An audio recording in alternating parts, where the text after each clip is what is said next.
The sound of night renders as footsteps forge from a comfortable pace to a blinded sprint in fear of traveling in the dark. The world takes on a whole new shape as the night crawlers come to take their claim, and Butterscotch searches for shelter. She has never seen the forest glow like tonight.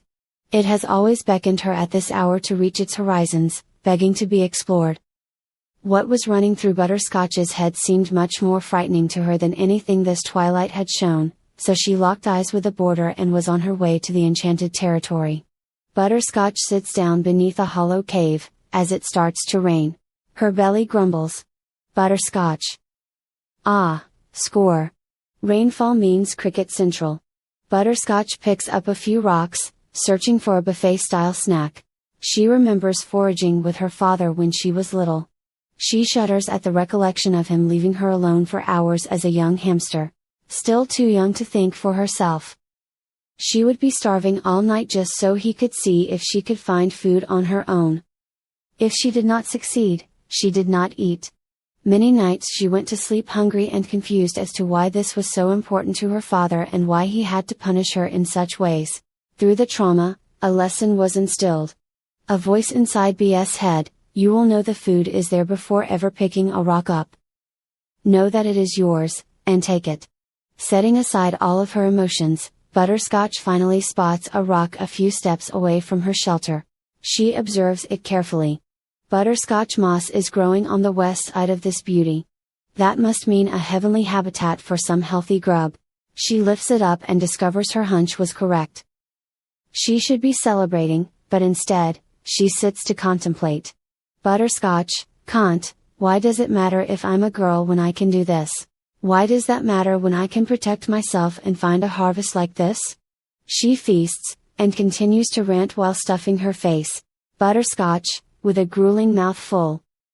And anyway, my father thinks he's so smart, and he doesn't even know it was me who picked his pocket for the keys to get out of the chambers. And now here I am, foraging in the forest alone at night. Butterscotch feels into freedom and power as she continues to feast, and lowers her guard. Rustling leaves don't draw her attention until they are backed by a snarling growl. Butterscotch who's there? She jumps up and in position. Her tiny razor teeth grip and her jaw clenches tight, prepared to strike, like she had been trained to do all of her life.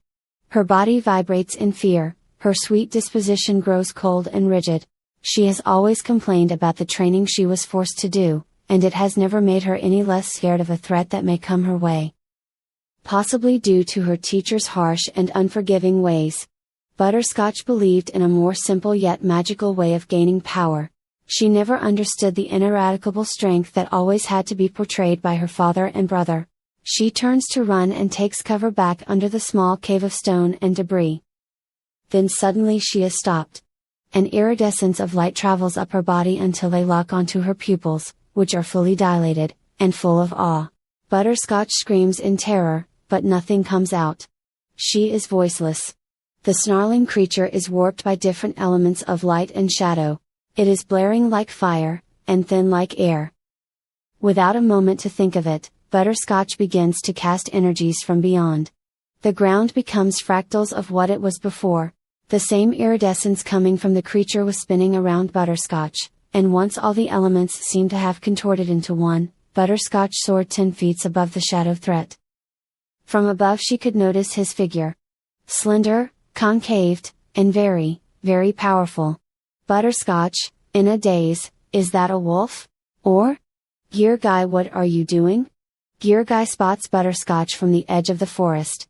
His red beady eyes become electric as his vessel becomes a conduit for his fur to stick straight up and become sharp like razors. His slender and lean disposition contorts into a jagged resemblance of a shark's tooth. Butterscotch, ah, shit. Gear Guy started running toward the ethereal scene. The ground was kicking up all around him, making a challenge to dodge this new terrain. He removed his hoodie with one swift movement, which seemed to give him 10x faster speed. A black cloak followed him as branches, stones and rusty metals flew from around Butterscotch toward Gear Guy. Gear Guy laughs cynically, oh yeah. Okay, let's play sis.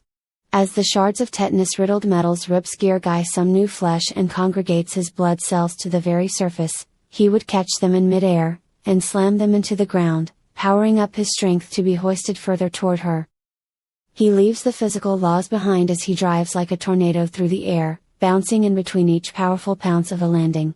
All the while, the wolf creature has been observing Butterscotch and her abilities. Stuck in time by their conjuring conjunction, by the time Butterscotch reached the ground again, the wolf had vanished, and Butterscotch had just enough time to do the same. Cal Adder finally caught up to his companion, and with a fast-beating chest he was able to utter words to explain what he was feeling. Cal Adder, what the hell was that thing? Gear guy, if I knew, don't you think I would have done something about it? Didn't scare me though, I had it under control for a second there. Until they cowered it away. Cal Adder, well, looks to me like you almost had him. Gear guy, don't be silly, Cal. I had no idea how to attack after my strike. Gear guy sits down in a frump of defeat and chews on some grass to calm himself down. He is feeling ashamed for marveling at his sister before acting quick enough to catch her. Cal Adder, I bet the master would have known what to do. Gear guy, yeah, well, I'm sure he'll be much more interested in the fact that Butterscotch has gotten away. Gear guy shudders at the thought of his disappointment. Gear guy, come on, I can feel his impatience. Gear guy and Cal Adder followed the dust that was left behind Butterscotch's finale. The dust fell and revealed paw prints that led in the direction of Hedgeworth. Daylight began to break. They protested that should anyone in the village of Urshadan see any parts of Butterscotch to report it immediately. As they head back toward Eros Castle, thoughts of that indefinite beast along with his master's displeasure fought a war in Gear Guy's mind. Gear Guy, internal dialogue, picturing master's scar of a presence. What am I going to do about this? My younger sister, escaping from me? How will that look? Do I make her seem like a match for me? That surely will not be in my favor. Maybe mentioning the greatness of that creature will be enough of a distraction. Who am I kidding? He'll never buy that.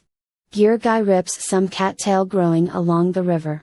His teeth, decaying, and his fur, disease-ridden. Most hamsters did not concern themselves with hygiene and grooming. Their only care is that they are free after all of the terror that rained down onto the world many years ago. Some hamsters have finally shifted their views again from primitive living, scavenging, and thinking months ahead for how they will continue to eat.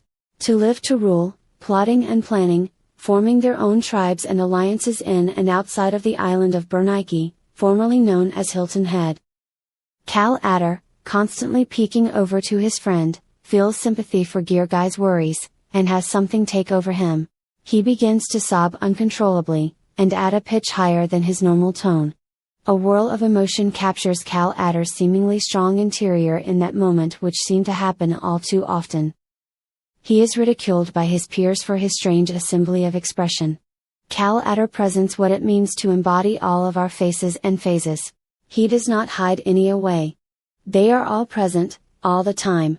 Cal Adder wipes his tears, and puckers his lips like a disappointed mother would. He pats Gear Guy on the back. Gear Guy pushes him off, and with an exhale that prepares him for facing his master, he speeds off, and leaves Cal Adder alone with his selves. Once in his solitude, Cal whips his head around in a fierce manner. His eyes go from glassy and withered to cut and focused agate. He walks calmly and with determination toward Eros. The sun rises over Butterscotch's triumphant night of somehow defeating a crazed beast with laser eyes and a body that could be